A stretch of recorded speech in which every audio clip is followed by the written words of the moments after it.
pessoal! Hoje nós vamos entrar em uma dúvida mundial sobre o método Vaganova, sobre braços e cabeças. Eu vou falar um pouquinho sobre as correções principais, lembrando que eu não vou passar todos os braços, todas as cabeças do Vaganova hoje. Nós vamos ver isso ao longo do curso, em outras, lá no CLES 1, no 2, no 3, conforme vai avançando essas cabeças e braços.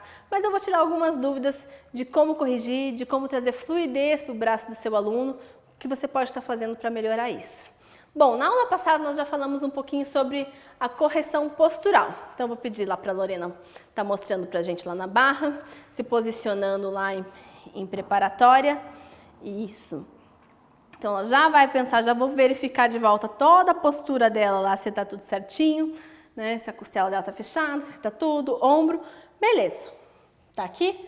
Posso começar a pensar no meu braço. Primeiramente, meu cotovelo tem que estar apontando para o lado de fora. Não posso estar com o braço caído para trás. Então, isso aqui não posso permitir. Se eu vejo meu aluno na aula fazendo isso, eu já puxo o braço dele lá. Não posso deixar. Automaticamente, às vezes, a aluna iniciante, quando eu faço isso, é que ela já sabe controlar ali. Mas, geralmente, quando eu faço isso, o que acontece? Eu puxo e o aluno faz isso aqui com o ombro. Ele leva o ombro junto. Eu não posso permitir isso. Então, se for um aluno muito iniciante, eu já recomendo você fazer isso aqui, ó. Tipo, para poder corrigir o cotovelo. Se for só o caso do cotovelo, já dá uma segurada aqui na escápula aqui e mostra o cotovelo lá. Geralmente eu tenho uma pegada mais firme, vocês já devem ter percebido que eu dou umas apertadas mais fortes, mas é justamente para o aluno marcar isso, o corpo dele criar. Não sou agressiva, né? Pode falar, né, Lorena? Não sou agressiva, né? Eu aperto, mas eu não aperto para machucar. Eu só quero que realmente o corpo dela sinta, comece a criar uma memória dos toques que eu dou no corpo dela. Porque quando eu tiver isso em aula muito rapidamente, só de eu chegar perto, ela já vai saber o que se trata. Se ela perceber eu vindo com a mão aqui, ela já sabe que eu vou vir aqui. Né? Então, o corpo dela, nosso corpo é muito inteligente, ele começa a criar memórias. Então, só de eu vir aqui, por exemplo, ela já vai puxar. Se eu pôr a mão na costela dela, ela já vai sentir para fechar. Então, só pelo fato de eu ter apertado, já ter mostrado para o corpo dela, criado essa memória, já vai se tornar muito mais fácil o meu trabalho de correção ao longo do ano, ao longo de 2 anos, 3 anos. Então, pensei no cotovelo, agora eu vou pensar na mão. Mão, nunca para dentro, nunca para fora, sempre vindo para o lado de dentro do corpo, então como se estivesse vindo para o centro do corpo, então para cima. Tenho que cuidar para mim não exagerar nessa abertura, nessa distância do corpo, para que não fique tipo um negócio assim, tá? E tem que cuidar para que não fique muito estendido lá. Então tem que ter um equilíbrio nesse arredondamento. E isso vai se construindo com o tempo e também com a correção dos professores. Se você perceber que está demais, você tem que vir aqui mostrando. Mão, pode esticar lá a mão. Essa é uma dúvida que eu escuto bastante. Como eu devo ser a mão? Como que você faz para corrigir as mãos para ficarem tão padrão? A mão, ela tem que ser pensada sempre como uma continuação do meu braço. Ela nunca é independente. A gente vê muito isso no balé, ela fazer o braço e a mão independente. Não pode, sem hipótese nenhuma. A mão é uma continuação do braço, ela faz o acabamento do movimento do meu braço. Então, se eu vou, ela vem, o único movimento que ela faz é de um reflexo que o meu braço me puxou. A mão dela não tomou uma ação própria, ela criou um reflexo. Então, eu sempre falo aos meus alunos que o movimento vem das escápulas e vem do cotovelo. Então, eu nunca permito que eles puxem o movimento pela mão. Tá? Então, assim, o que é muito comum a gente ensinar? Port de bras, a gente ensina para o aluno, faz um port de bras indo pela mão.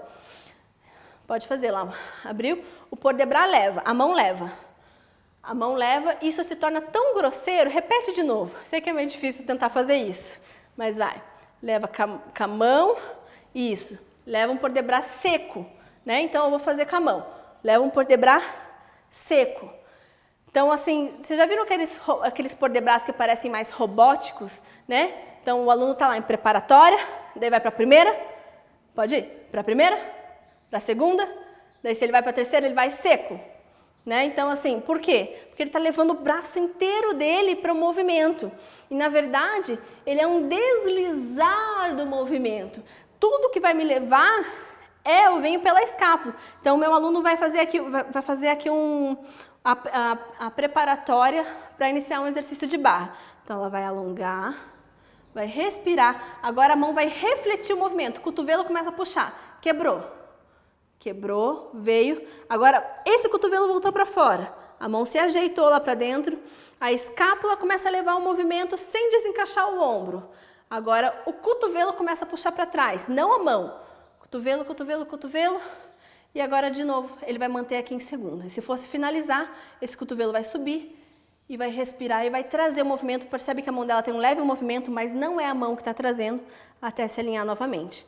Então, a gente fala que aluno de balé tem que ter quase um fortalecimento aqui nas escápulas, que ele vai sentir quase um... pode virar um pouquinho de costa aqui. Faz um movimento circular aqui com o braço. Esse movimento aqui, ó, tem que fortalecer muito essa escápula para suportar. Faça um por debras agora para eles conseguirem ver o movimento da sua escápula. Percebe como a escápula dela está encaixada, mas ela tem um movimento? Certo? Isso aqui, ó, olha o trabalho da escápula fazendo. Pode fazer mais um. Tem que acontecer. Não pode ser grotesco de a escápula estar parada e a mão tá levando, tá? Então, a gente tem que começar a trabalhar essa suavidade. Então, o aluno, sempre falar para o aluno que quem leva o movimento do braço é a escápula, em seguida o cotovelo e nunca a mão. Outra coisa que eu gosto de corrigir, quando eu vejo mão quebrada, pode quebrar a mão, eu pego aqui no meu aluno, ó, eu faço assim, ó lá. Corrigiu na hora, gente, é um milagre, tá? É um milagre na natureza, ela tá com o braço mole, ó, corrigir, tá? Então, isso na aula é uma pressão forte na mão, né? Então, isso faz o aluno lembrar. Eu vejo meu aluno com o meu braço lá, pode deixar o cotovelo certo e a mão mais ou menos quebrada. Isso. Eu já vou chegar aqui, né? O cotovelo também está solto, já aproveito e já corrijo os dois, certo? Tentando ajeitar o braço dela, tá? Então, essa pegada aqui auxilia você a ensinar esse aluno na não quebra do braço. Eu só vou utilizar quebras de braço, esse movimento fluido, pode fazer um fluido de braço lá, quando eu quiser e não quando só porque aconteceu. Quando que eu vou querer esse braço fluido? Quando a gente tem lá nos Class 2, Class 3, Class 4, a gente tem alguns movimentos que a gente trabalha fluidos, aí sim nós vamos entrar com braços mais fluidos. E também se a gente vai dançar, por exemplo, um Lago dos Cisnes, que tem essa representatividade do braço, né? Essa mão mais fluida, aí a gente pode explorar um pouquinho mais essa movimentação de punho. Mas sem isso, é pelo cotovelo, é pela escápula. Falamos um pouquinho do básico do braço. Vamos ver ainda muito braço ainda nesses próximos módulos. Vamos para a cabeça. Cabeça, ângulo da cabeça. Tem bastante gente que tem dúvida no ângulo da cabeça. Primeiro, pescoço, na técnica Vaganova, tem que ficar o mais longo possível. Então, trabalhe no seu P1, lá nos seus alongamentos, alongamento de pescoço, porque eu vejo gente trabalhando alongamento de perna, vejo gente alongando só perna às vezes, né? Pé e perna. E daí trabalha a coluna porque quer que tenha um cambrê bom, e daí chega aqui, quer que o aluno tenha uma boa linha de pescoço, mas não dá um alongamento de pescoço para o seu aluno. Então, tem que ter toda a aula também, se você quer que seu aluno tenha uma boa linha de cabeça, alongamento de pescoço em todos os ângulos, certo? Então, eu vou pedir para ela aqui posicionar a cabeça como se fosse fora da barra. Vou pegar aqui, onde eu sei que é o limite do meu aluno. Ele vai estar como se fosse, vamos referenciar pontos aqui, se lá fosse meu ponto 1 lá na frente dela. Ponto 2, seria para o ponto 2 que ela estaria olhando. Então, é um 2 bem abertinho, tá? Lá, ó, esse músculo aqui, ó, como que é o nome desse músculo, gente? Vocês fizeram aula de anatomia? Tem que saber. E aí, quem chuta? Esternocleidomastoideo. Esse músculo aqui é a nossa base de estar alongando nosso pescoço. Ele tem que estar aparecendo. Se ele não aparecer esse músculo aqui, certo? Ele não está bem alongado. Então, eu quero que lá na frente ele esteja sendo bem visível e, ao mesmo tempo, eu não posso deixar a minha orelha cair. Ele pode estar mostrando, mas posso estar caído. Isso aqui é uma outra cabeça utilizado, por exemplo, mostra para mim lá no derrière, lá, quando eu mostro lá. Isso é uma outra cabeça, tá? Então, quando eu estou aqui somente no aberto, eu estou com o meu queixo reto. Então, cabeça lá na lateral, certo? Com leve assim, graus mesmos, assim, de uma extensão para baixo, tá?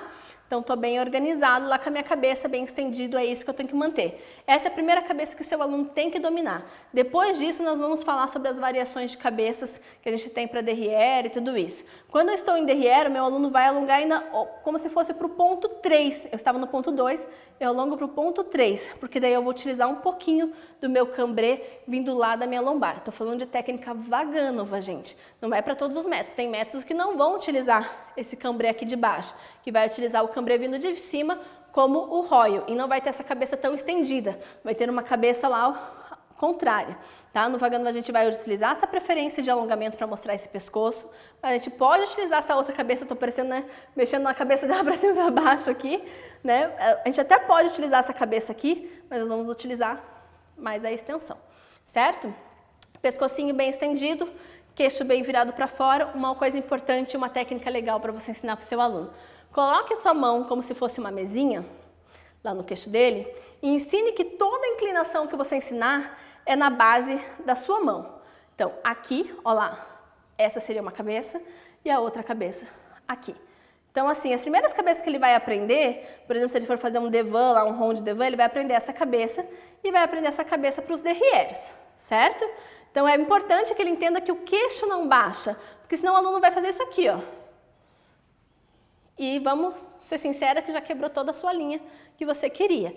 Então, eu seguro aqui no pescoço do meu aluno para ensinar e aí eu torço essa cabeça. Percebe que ele vai necessitar mais ainda de um alongamento de pescoço? Se você não fizer isso numa aula de P1, certo? Eu estou passando aqui porque eu puxei bastante o pescoço dela. Então, assim, se você não fizer isso na aula de P1, o seu aluno vai sentir uma dor imensa aqui na musculatura. Então, é importante que você esteja alongando sempre para você utilizar essas cabeças mais alongadas, que a gente adora no Vagânova, que a gente gosta de ver, né? A gente fala, nossa, que linda, que linha linda de braço, de cabeça. Todo mundo elogia a técnica Vagânova por causa dos braços e cabeças. Se você quer atingir isso com seus alunos, começa lá a corrigir isso nos braços e cabeças dos seus alunos, começa a utilizar essa aplicação, exigir esses alongamentos, que vai dar certo. Então, nós encerramos a nossa aula por aqui e nos vemos em breve.